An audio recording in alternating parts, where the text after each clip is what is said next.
Tá 25, Neil 14, and there were 2 abstentions. The question is carried and Thursday's business is agreed to.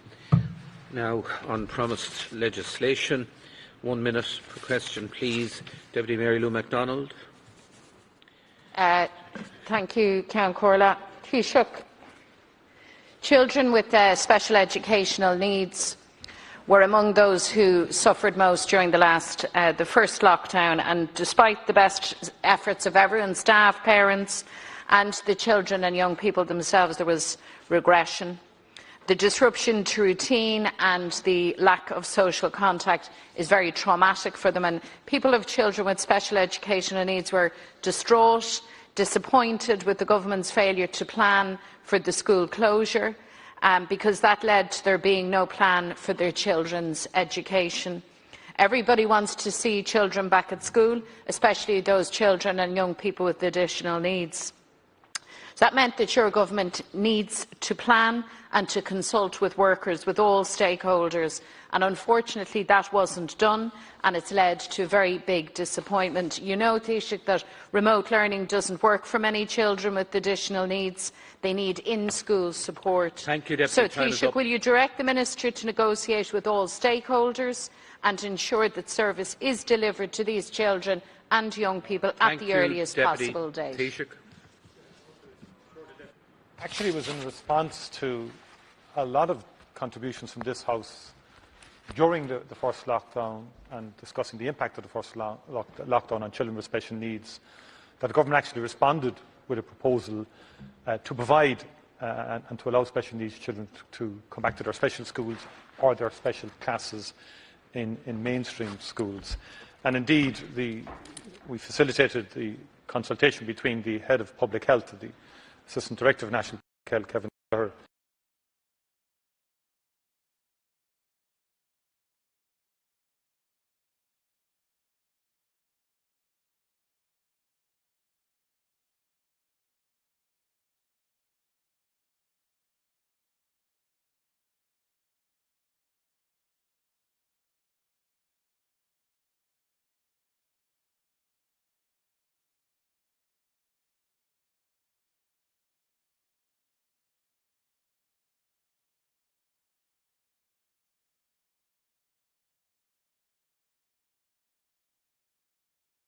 we should not necessarily be doing a state apology. We should have agreed a date with the survivors and their organisations. But also I have an added concern now in relation to how we will deal with information and tracing legislation to help the survivors and their families. Minister O'Gorman this morning said that it will be the end of the year before we would be looking at this. Now, this is deeply concerning. This is absolute priority legislation for all of these families. There's actually a debate whether we need legislation at all, but I'll leave that aside. If there is legislation needed, surely, given the fact that we can bring in emergency legislation for COVID, we brought in emergency legislation in the past to bail out the banks, given what has transpired for these people, surely the women and their families and children, everyone deserves this legislation to be brought forward in a rapid time in the coming weeks. I don't disagree with the Deputy in relation to the need for this legislation. I think it's essential. There was considerable debate in the last Dáil, if you recall, around a legislative template around access to information and to tracing, and it proved not possible to get consensus in the House at the time to get that legislation passed. This government has looked at this afresh, and Minister O'Gorman, as he said this morning, is taking a different approach to this, and government is of that view that we need to be far more, we need to stretch this to ensure access to information for all involved in particular. Now, I think on the time frame, and again we want to work with members of the House here and other parties in the House, we will do everything we can at government level with the Attorney General's advice and others, and the Minister and his department, that he has taken on specialist advice in relation to GDPR, for example, and I take your point in terms of the application of GDPR in terms of access to personal information and data. We'll do everything we possibly can to accelerate that. is up. Deputy Holly Kearns. The front page of today's Irish Examiner lists the 923 children who died in Besborough Mother and Baby Home in Cork. The burial place of only 64 children has been established. The Commission has found that some of the unaccounted for 859 children are probably buried on the grounds. Unbelievably, there are planning applications for development on this site. I've raised this with you before, Taoiseach, and needless to say, it cannot be allowed to go ahead. Minister O'Gorman announced legislation for the dignified exhumation of the children in the mass grave at Tuam. Will you be introducing similar legislation for Besborough, and can you assure people that these developments cannot go ahead? Thank you, Deputy Kearns. Taoiseach. First of all, I would empathise with what the Deputy has said. I had spoken to one of the representative organisations some time ago in relation to the Besborough situation, and I think their main objective was that the burial site would be preserved. There is a view that people can identify. I agree with you that there needs to be, first of all, an examination and a proper, robust identification of the burial of all children. And I would have deep concerns about construction going ahead in the absence of that having been established and protected, and measures taken to protect such a burial site. So it's perhaps premature at this stage to talk about legislation on exhumation, but the bill that the Minister is bringing through in respect of Tuam can be applied to. No, I'm saying the legislation that he's introducing in respect of Tuam can be applied to other sites as well. Yeah. Thank you, Taoiseach. Deputy Mick Barry.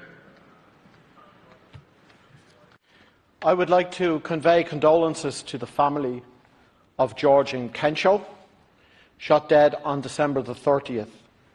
The European Court of Human Rights decrees that the death of any person at the hands of police requires independent official investigation. In this case, I think that there needs to be an independent public inquiry which fully involves both the family and the community. Now, regardless of the very serious issues that occurred leading to Georgian Kensho being pursued, it is a matter of the utmost gravity when a young person is shot on their doorstep, not once, but 6 times, and so very quickly after being pursued. So can the Taoiseach outline what training Gardaí have for dealing with people with mental health issues? And can he outline how Gardaí relate to young people in minority communities, be they African, Muslim, travellers or so on? In conclusion, racists and the far right are trying to exploit this tragedy. They are trying to stir up division in the diverse community of Blanchardstown, spreading vile lies on social media and so on. Deputy. They cannot and they will not be allowed to divide ordinary people on this issue. Thank you very much, Taoiseach. First of all, I want to sympathise with the family of Georgian Kensho on his very, very sad passing. And it is a grave situation that does merit investigation. And GSOC will carry out an independent examination of this. And I think it's important that we don't prejudice the outcome of a fair, independent investigation. The Gardaí work extremely hard to develop community relations and have been very effective in many, many communities. The Gardaí work in very difficult contexts as well, and that has to be acknowledged. The reason for GSOC's establishment was to create that independent arm of investigation into matters and into very grave incidents of this kind. And in terms of community relations generally, I think the Gardaí have a very progressive policy in relation to that. Thank you, Taoiseach. And the Commissioner would have articulated that to me recently. Deputy Noel Grealish, my apologies. Deputy Grealish. Concorda. Taoiseach, over the past week I've been contacted by many parents of children with severe and profound disabilities regarding their children who are at home with no learning support. The ongoing struggles faced by these families have been well documented over the past week, including learning loss, significant behavioural issues and serious regression. Can you outline what steps have been taken by the Government to address outstanding issues to ensure that these schools are opened? And also, Taoiseach, can the staff at these schools be vaccinated as a matter of urgency so that the children can return to school as soon as possible. Taoiseach, will you also ask the Minister for Education to do a Zoom meeting with parents' representatives from Rosedale School in Galway, Angelina Hines and Davy Walsh, to hear at first hand the difficulties they are experiencing as a result of the prolonged school closures? First of all, I would appreciate the Deputy's concerns in relation to children with special needs and additional needs, and the Minister is engaging with all of the partners in respect of this issue with a view to facilitating a return in a safe manner, and those discussions and that engagement is ongoing. I do acknowledge the enormous challenges that it represents for the families involved and most importantly the children.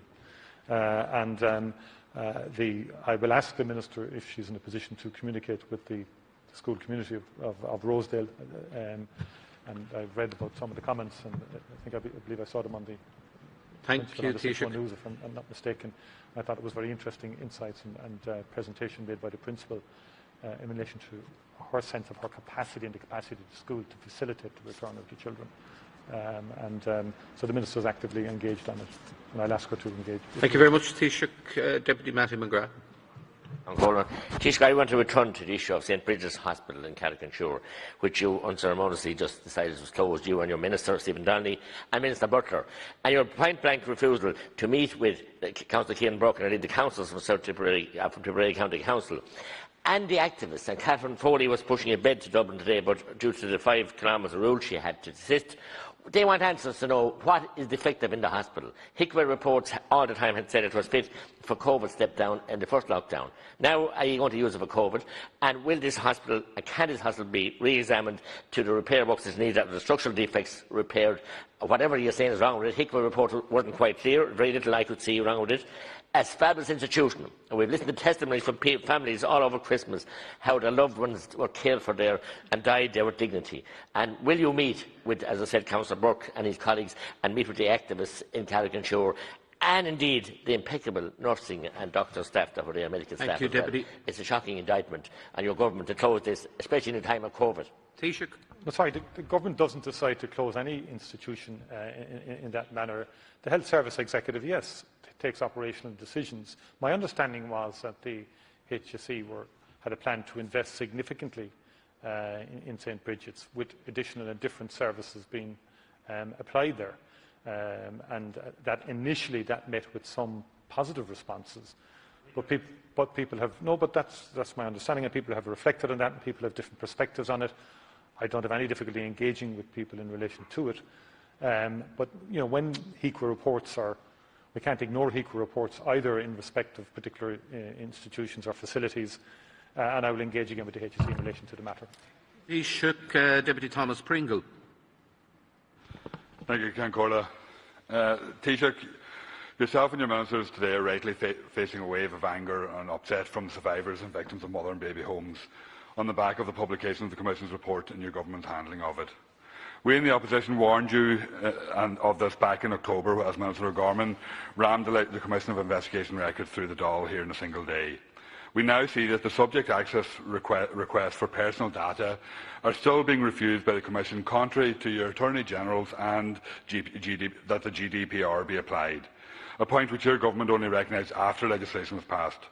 Taoiseach, will you commit to amending Section 6 of the Commission of Investigation Records Act 2020 to explicitly state that the pre-eminence of the GDPR and the enabling legislation over domestic legislation? Again, I think the Minister, at the time when that legislation had to be introduced in order to protect and save and preserve the records. I mean, Minister's bona fides were absolutely correct on that occasion, and I think that should be acknowledged. And if you read the sixth interim report of the Commission, it makes it very, very clear that the legislation was both urgent and necessary. And I will ask the Minister to come back to you in relation to that specific point you raised in terms of the application of GDPR and access to information, which again, as I said earlier, we believe in people's right to access Thank you, Taoiseach. Deputy Thomas Gould. Taoiseach, Last night in my constituency, a community came under attack from youths causing fires and antisocial behaviour. The reason for this attack is vacant derelict council properties that are being allowed lie idle for years. Now, there are a number of problems with this. One is you have thousands of families in Cork who are crying out to be housed, and then they're looking at houses lying idle. But the problem is, Taoiseach, they're a magnet for young people, for gangs, antisocial behaviour, criminality, and they're terrifying and terrorising communities. I've asked the Minister to give local authorities complete authority to do up these houses, not to leave them lie idle for years, and to stop all the red tape and bureaucracy in Dublin, and let Cork City Council work on this. Will you support my call and asking the Minister to allow this? Thank you, Deputy Taoiseach. First of all, the Derelict Sites Act is there. I mean, the local authority should intervene now. And Deputy, you would have been a very active member of the local authority up to quite recently. You were successfully elected in the general election, well, nearly a year ago now. And you well know that the local authority can and has the wherewithal to intervene, particularly in the context of derelict sites and vacant properties. But and I do accept your point that vacant properties are a magnet for antisocial activity and behaviour, and it's not acceptable. So I don't know whether you've been in touch with the local authority in respect of this, but it's something I'll make the Minister aware of the fact that you raised it here today. Thank you, Taoiseach. Deputy Danny Healy-Rae. As we all know, the coronavirus has wrecked our country. People have lost their lives, people have lost their jobs and their businesses, and the whole country is totally disrupted. This virus was reported and is reported to have originated in Wuhan in China. The WHO, our government, or the last government, gave $9.5 million to, sought to go into Wuhan before the end of last year, and they were refused, and they were told that they won't be left in till maybe the 31st of January, or not even then. Taoiseach, I'm asking you, what investigations or what have you asked the WHO as to what has happened? Have you spoken to the United Nations? I mean, we've a sovereign country that has been impacted by this virus in a dreadful way, more so than if we were bombed like they were bombed in Pearl Harbor. I'm asking you, Taoiseach, are you going to investigate what's happened? All right, they're already saying now that there's another virus originating there, pneumonia. What, are you going to let this go on and on without making any attempt to find out what has happened or what they did to the whole world? Taoiseach. I believe in the World Health Organization. I think it's an essential body that deserves the support of all the member states of the United Nations. It is regrettable that they've been refused entry into Wuhan. A team of investigators were due in there to try and identify the source and so on of COVID-19, not in a blame sort of scenario, but rather to try and understand fully how the virus originated and how it spread. And I believe that is necessary, and I hope that situation can be resolved.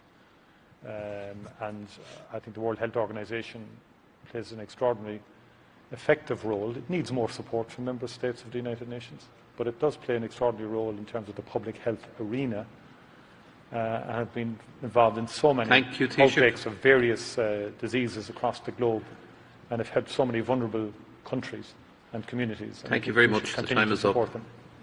Deputy Imelda Munster, please. Once again, and for the umpteenth time, I want to raise the issue of funding for the Port Access Northern Cross route in Drogheda.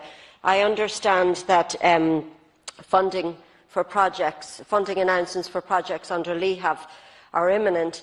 Now, this is the third time that Louth County Council have made an application for funding, and for 15 long years, Taoiseach, we've waited for this funding. It is a vital piece of infrastructure to allow for the development of Drogheda and also to allow for the development of up to some 5,000 homes under the plan, something you spoke about earlier. Taoiseach, in February of 2019, your Minister Darragh O'Brien was in Drogheda canvassing for the local elections, and in that time he made a public call that the road should be built.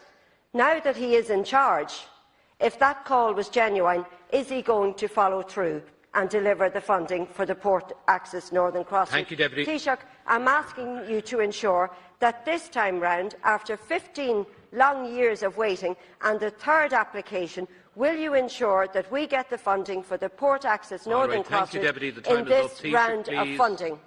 Taoiseach. Obviously, I can't preempt the allocation of this particular round of funding or the distribution of it, and that's a matter that's been considered by the Minister in consultation with other departments.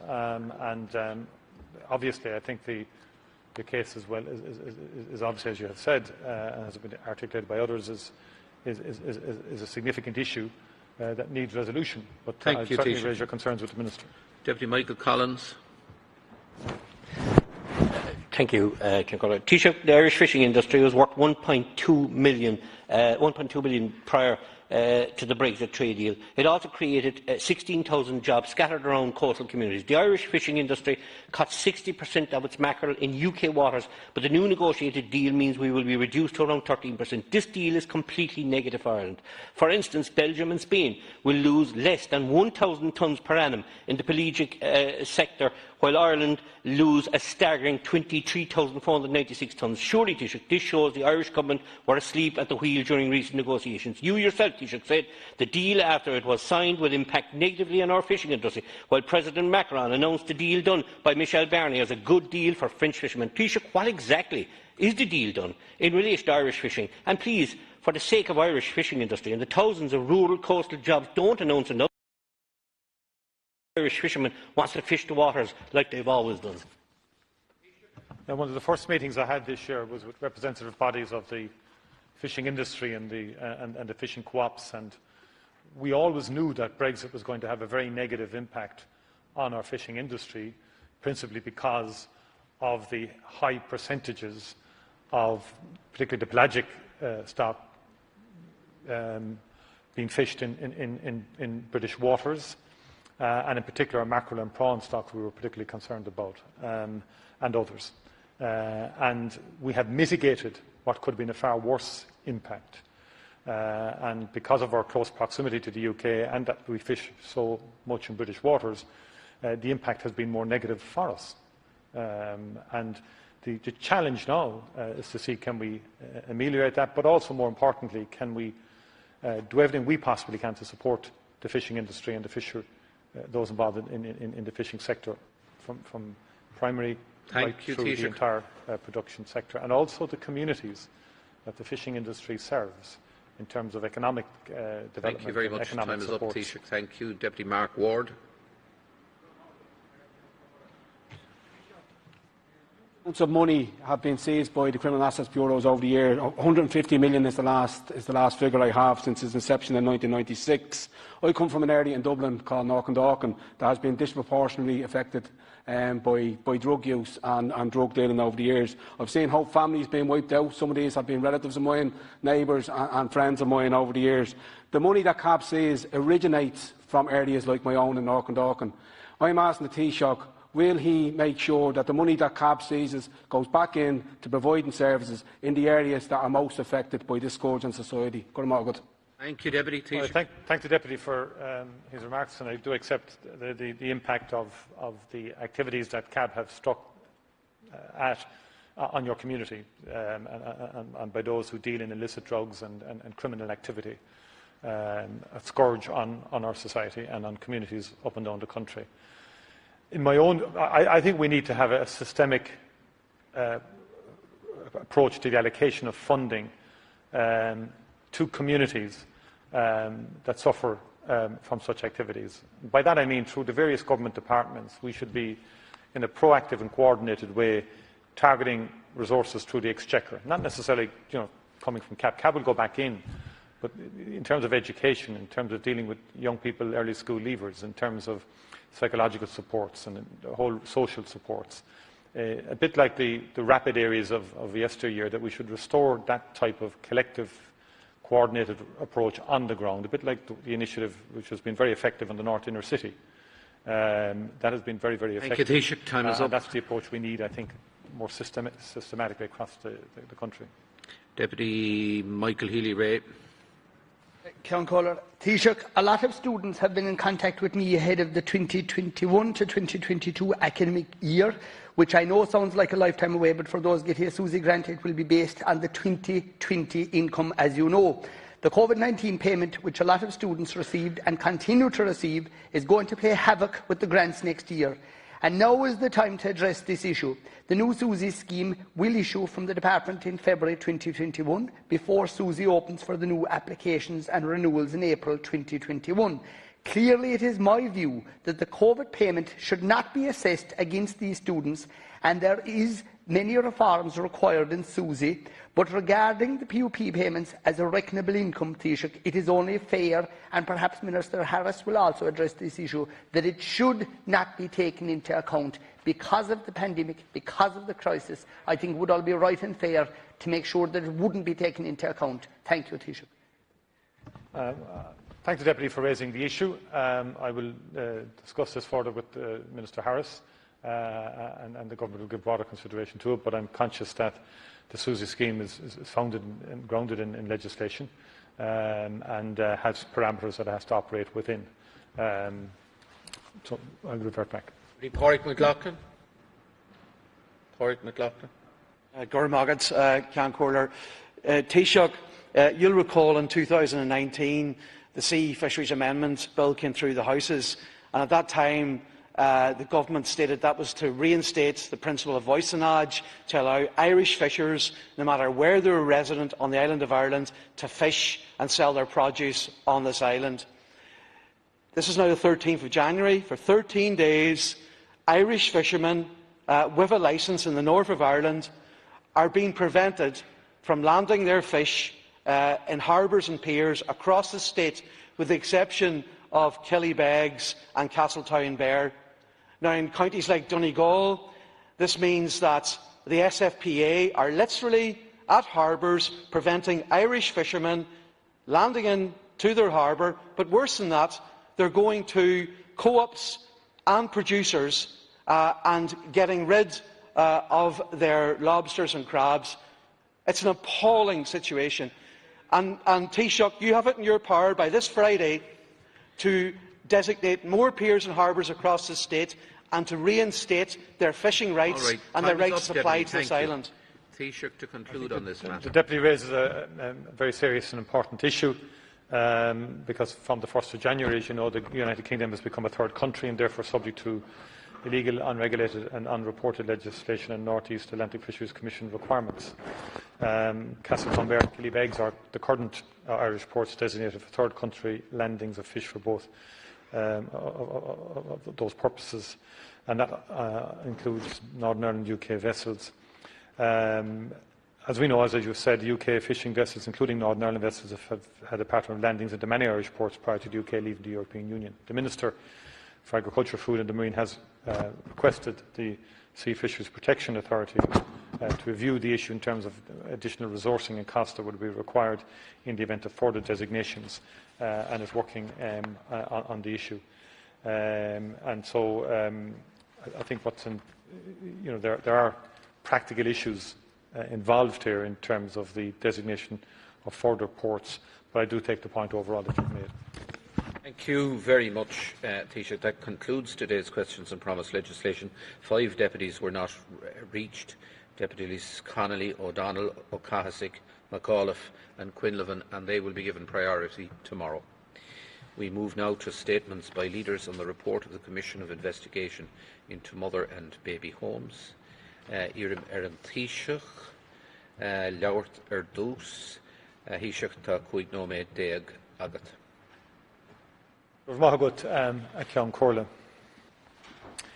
It is the duty of a republic to be willing to hold itself to account, to be willing to confront hard truths and accept parts of our history which are deeply uncomfortable.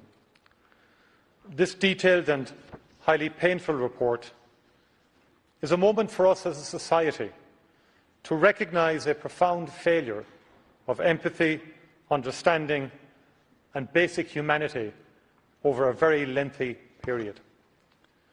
Its production has been possible because of the depth of courage shown by all those who shared their personal experiences with the Commission. The report gives survivors what they have been denied for so long: their voice, their individuality, their right to be acknowledged. Before going into detail about the report, it is important to say that it would not have been possible without the steady determination of the former residents, their advocates and researchers who campaigned with them. I particularly want to acknowledge the critical part played by Catherine Corliss, whose work at the Tuam Mother and Baby Home site led directly to the establishment of the Commission. On behalf of the Government, I want to thank the three Commissioners, the Chair, Judge Yvonne Murphy, Professor Mary Daly and Dr William Duncan and their team.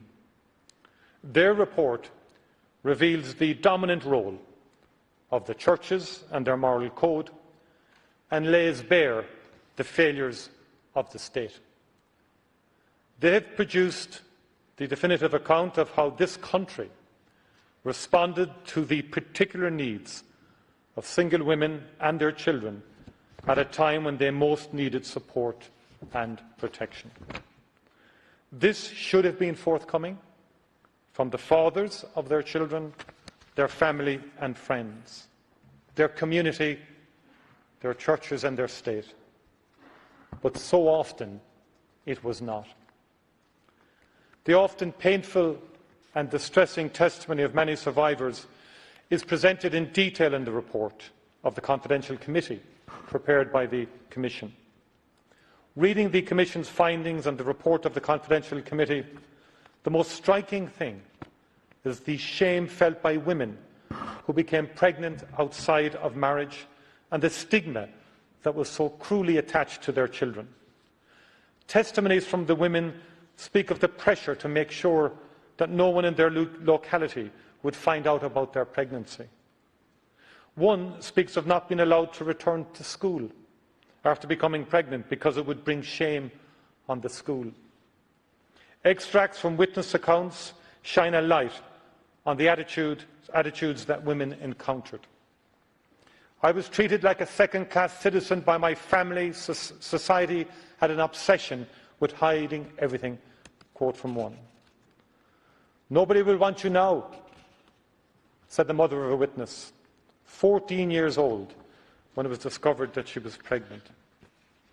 "Get her put away," were the words of a father of a 19-year-old when told of her pregnancy. In the earlier decades covered by the report, witness testimony describes how a dearth of sex education often left young women confused and unaware of how and why they had even become pregnant. Some of these pregnancies were as a result of rape and incest. Children born outside of marriage were stigmatised and were treated as outcasts in school and in wider society. Some children who were subsequently boarded out experienced heartbreaking exploitation, neglect and abuse within the families and communities in which they were placed.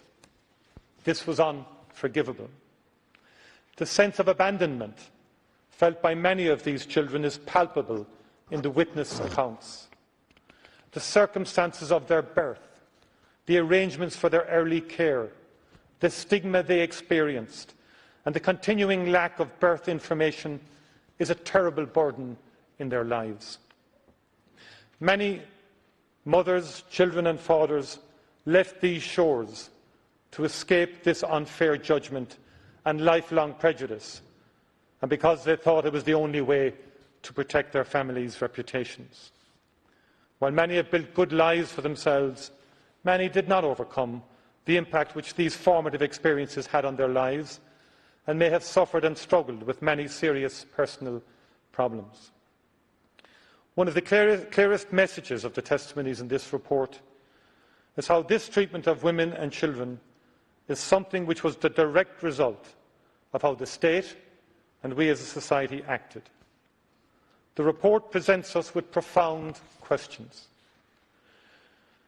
We embraced a perverse religious morality and control, judgmentalism and moral certainty, but shunned our daughters. We honoured piety but failed to show even basic kindness to those who needed it most. We had a completely warped attitude to sexuality and intimacy, and young mothers and their sons and daughters were forced to pay a terrible price for that dysfunction. To confront the dark and shameful reality which is detailed in this report, we must acknowledge it as a part of our national history. And for the women and children who were treated so cruelly, we must do what we can to show our deep remorse, understanding and support. And so on behalf of the government, the state and its citizens, I apologise for the profound generational wrong visited upon Irish mothers and their children who ended up in a mother and baby home or a county home. As the Commission says plainly, they should not have been there. I apologise for the shame and stigma which they were subjected to, and which for some remains a burden to this day. In apologising, I want to emphasise that each of you were in an institution because of the wrongs of others. Each of you is blameless. Each of you did nothing wrong and has nothing to be ashamed of. Each of you deserved so much better.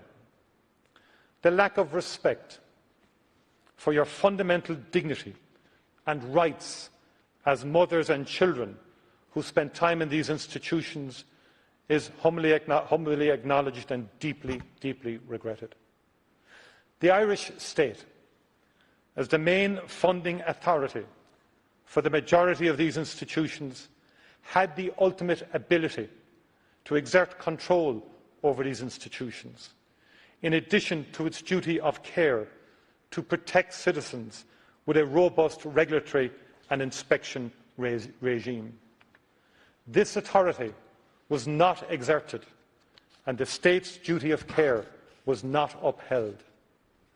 The state failed you, the mothers and children in these homes. The report brings a considerable amount of previously unknown information into the public domain. It has exposed the truth once hidden to reveal significant failures of the state, the churches and of society. Women were admitted to mother and baby homes and county homes because no supports were forthcoming from any other quarter. They were forced to leave home and seek a place where they could stay without having to pay. Many were destitute.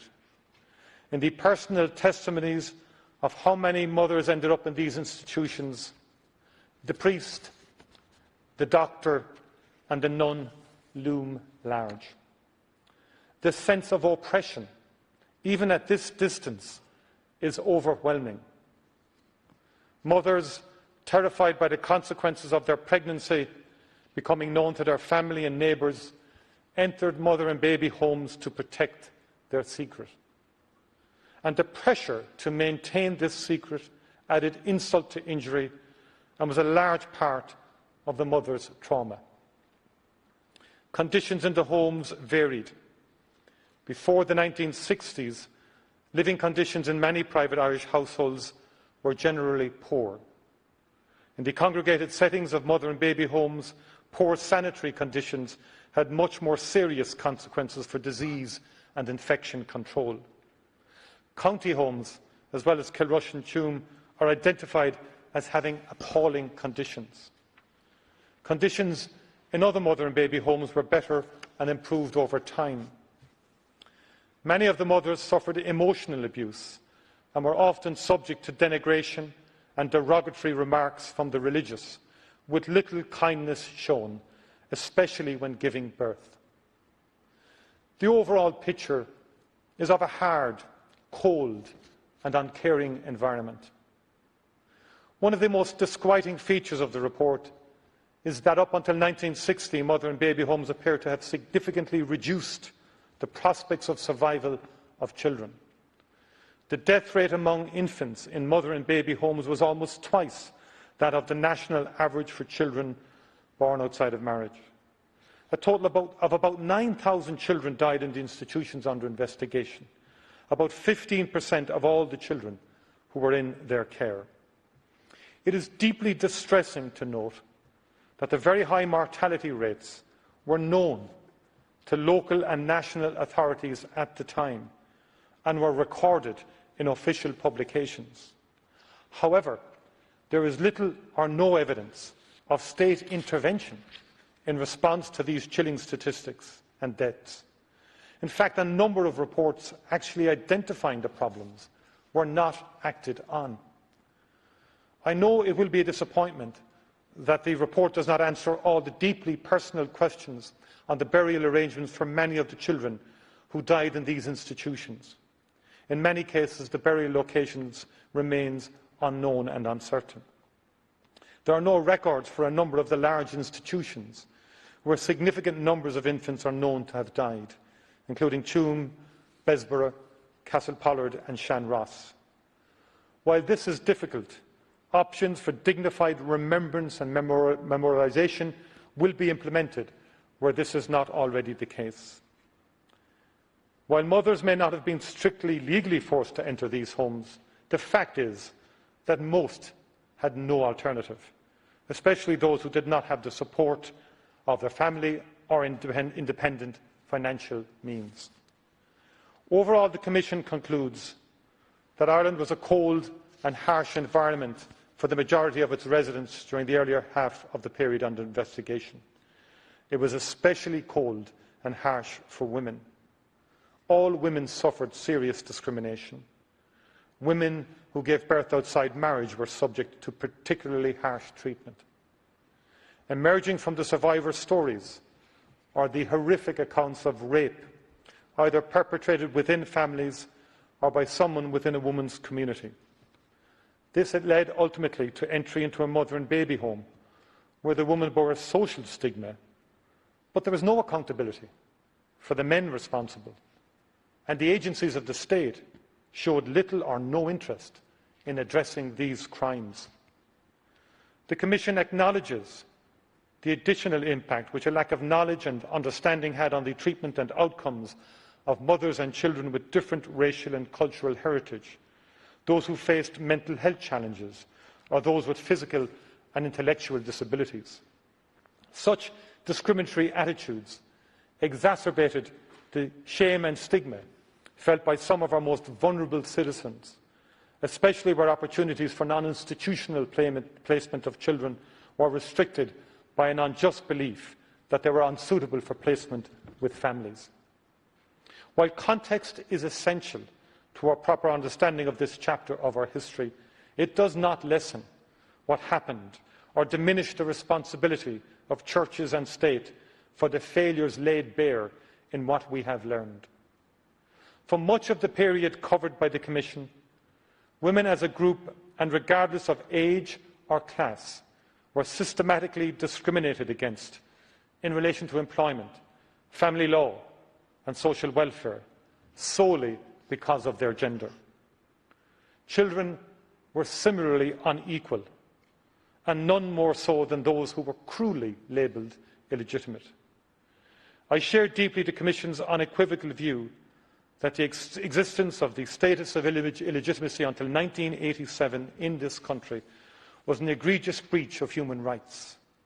This was a huge injustice and blighted the lives of many. It is a sad truth that the history of humankind, even to today, has largely been defined by a failure to acknowledge and vindicate the rights and status of women and the labelling of those who failed to conform to social norms. We cannot account for what happened elsewhere, but we can and must do so for what happened in our country. An apology on its own is not enough. We collectively in this House will be judged by our actions. Actions always speak louder than words. The Government accepts and will respond to all of the recommendations made by the Commission, and this response will centre on the 4 pillars of recognition, remembrance, records and restorative recognition. Recognition begins with this apology and will be followed by commitments to national and local memorialisation and commemoration. The views and wishes of former residents will be paramount, and all commemoration will be led by them. A broad suite of memorialisation, education and research commitments will support national reflection and enduring remembrance. Future generations will learn of mother and baby homes and of the experiences of former residents, particularly as told through their own words. With regard to records, the Government is committed to introducing information and tracing legislation as a priority. Access to one's identity is a basic right. We will also be advancing a range of related actions to support access to personal information and to ensure appropriate and sensitive archiving of institutional records. Finally, turning to restorative recognition. Similar to the Magdalens, an enhanced medical card will be given to former residents of a mother and baby home or county home. This is in addition to counselling, which is immediately available to all former residents, and patient liaison support services, which will be available to all former residents. The Government will also design a scheme of restorative recognition for former residents, and an interdepartmental group will report back to Government on this as soon as possible.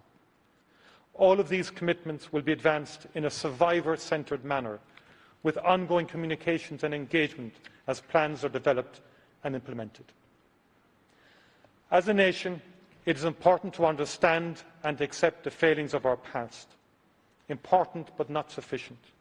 We must also learn from them.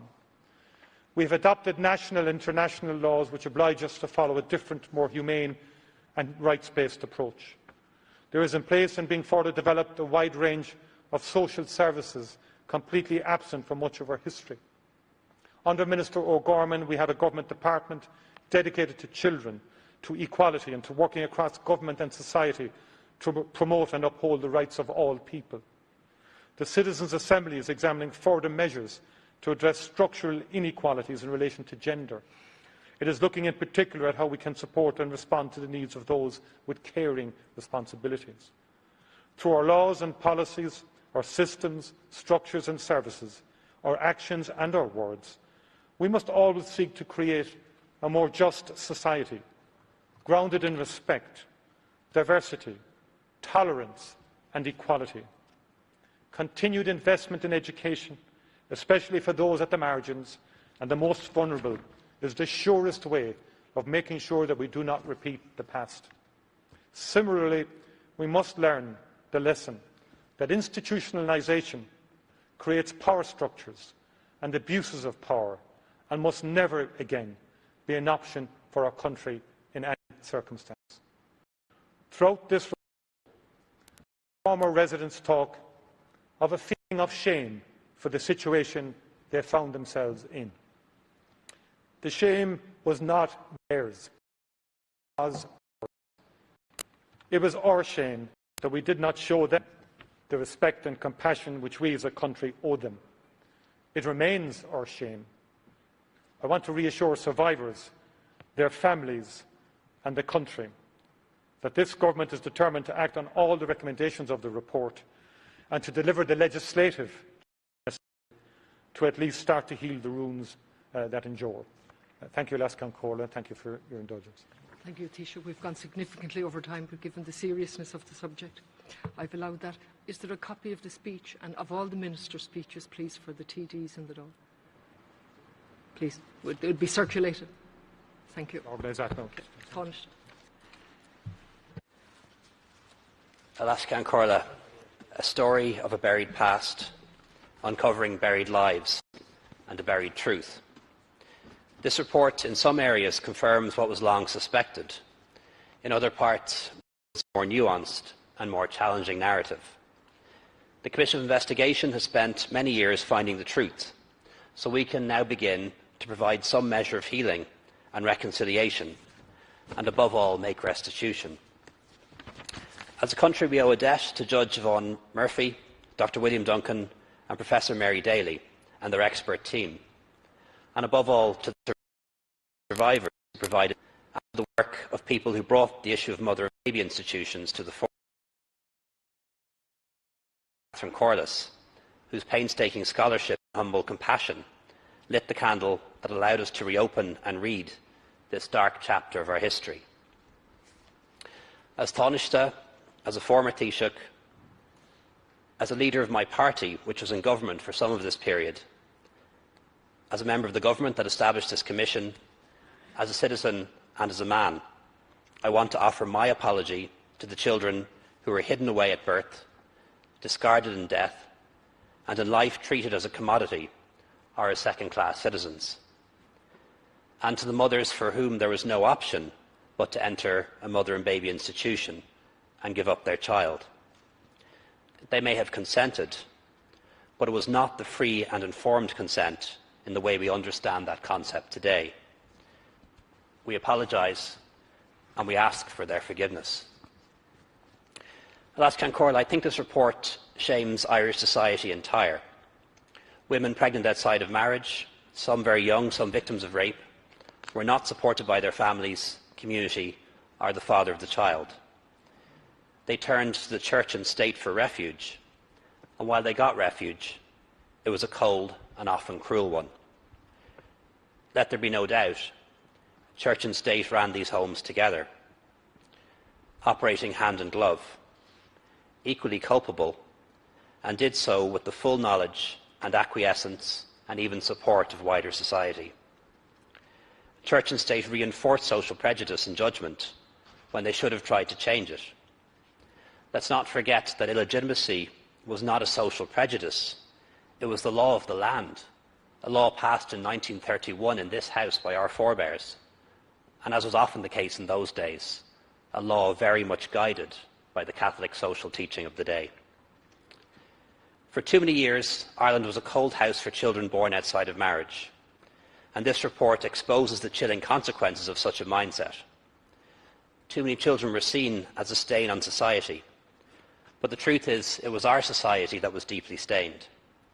And as the report shows, this is a stifling, oppressive and deeply misogynistic culture, a cold house for most of its people, for most of its existence. It's shocking to read that more than 9,000 babies died in these institutions. I dare not call them homes. But in some ways, it's more shocking that this is not a revelation. The statistics were known at the time. It was known that children in mother and baby institutions were more likely to die in infancy than other children, including other children born outside of marriage. There was no public outcry, no cabinet members for the first 50 years, no dull debates or motions, few media inquiries or interest. They were seen as second-class citizens, lesser mortals to be treated as such, perhaps for their whole lives, solely due to the circumstance of their conception and birth. It was a conspiracy of shame and silence and cruelty. Reading the report, I have to say I particularly felt for the children who were boarded out. This is not fostering as we know it today. While there were exceptions, children boarded out were not raised as one of the family. Boys were often used as unpaid farm labour and girls as carers or house servants. Their interests did not come first or second.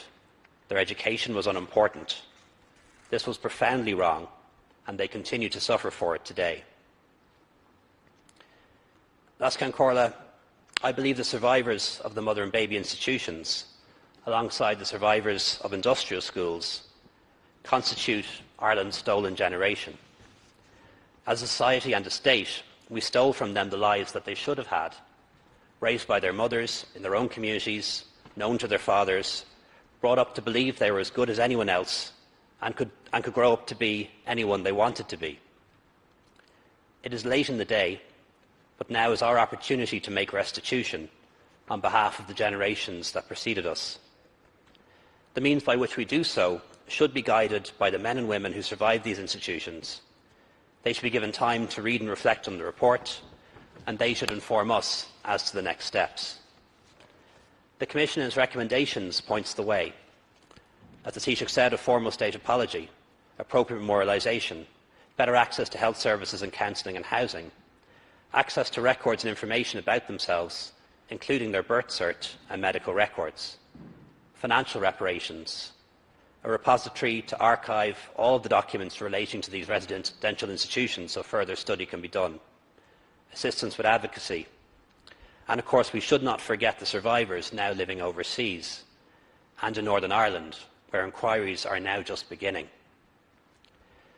This report teaches us that when good people believe bad things about others, terrible actions can be rationalised away.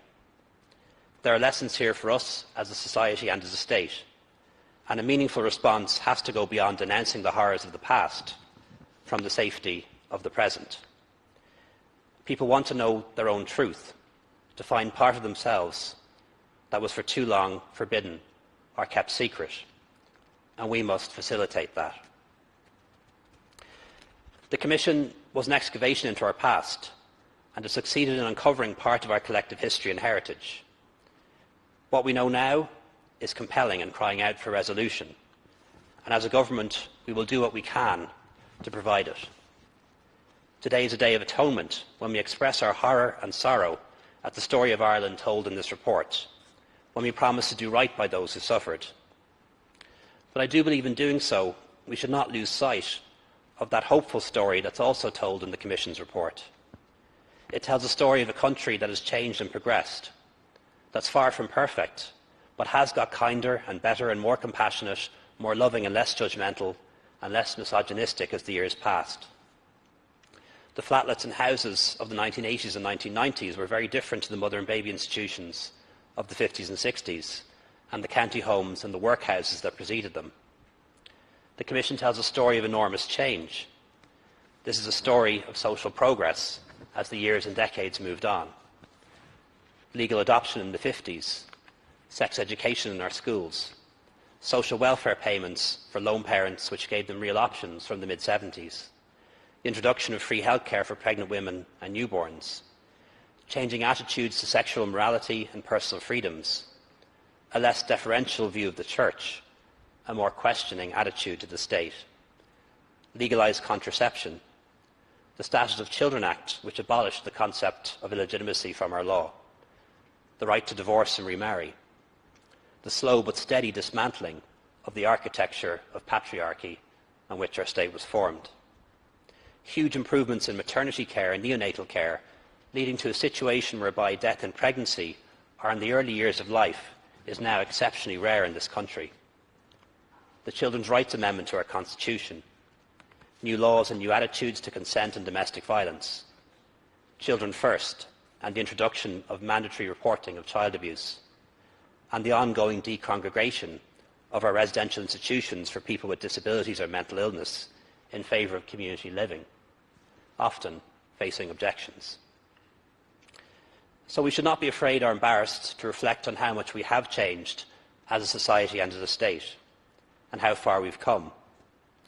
Doing so does not belittle in any way the maltreatment or experiences of women and children in the mother and baby institutions. Rather, it reinforces how awful they truly were. And the fact that today's standards are better is not an excuse for the poor standards of the past, and nor should we think that today our standards are good enough for the future. People in decades hence may look back on this time and point to our failings too and have to apologise for them. So as we read this report, both hopeful and shameful, it should spur us on to do better in the years to come, not just for the women and children who survived the mother and baby institutions, but also the women and children of today and of the future. Today we understand a little better the tears that were shed over many decades by those who were judged so harshly, by those who had their human rights dishonoured. We cannot change the past, but we can rededicate ourselves to giving people their truth, recognising the hurt and damage that was caused, saying sorry, making amends, and then seeking forgiveness. Thank you very much. Thank you, Tánaiste. Antara Roderick O'Gorman.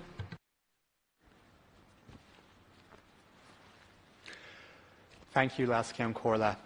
The publication of the report into the mother and baby homes marks another moment of truth for our state and for our people. Its publication is an occasion to acknowledge the profound wrong visited upon the Irish women and their children who are placed in these institutions and too often left with only grief as a companion. It's an occasion to acknowledge, as the government, the role that the state played in this and to apologise for that. To acknowledge the neglect, the hurt caused, and in many cases, the terrible toll that this has taken on so many of our citizens across decades.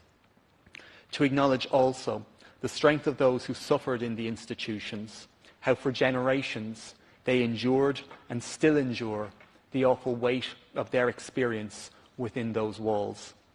To acknowledge that it is their refusal to be silent or to be silenced, their campaigning, their commitment to the truth that has brought us to this day. With the publication of this report, we are affirming their stories and their truth.